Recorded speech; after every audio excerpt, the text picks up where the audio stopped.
So yan guys, success yung pagmomolt ng alaga nating crayfish. Ayan guys, napakaganda ng kanyang balat, no? Puting-puti na naman siya guys. Ayan siya. Tapos ito yung kanyang balat guys. Ayan. Kagandahan sa mga crayfish guys is nagpapalit sila ng balat no.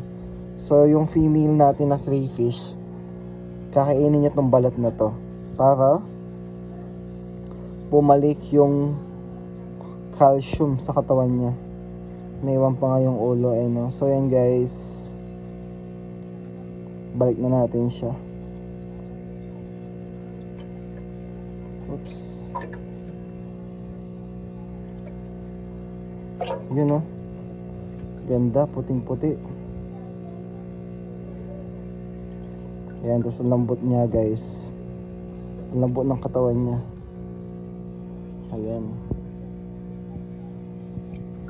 kakainin niya nila yung balat na yan para tumigas yung katawan nila.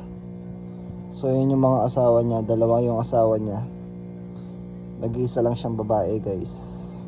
So kung meron po kayong babae dyan, baka naman i-breed natin sa white.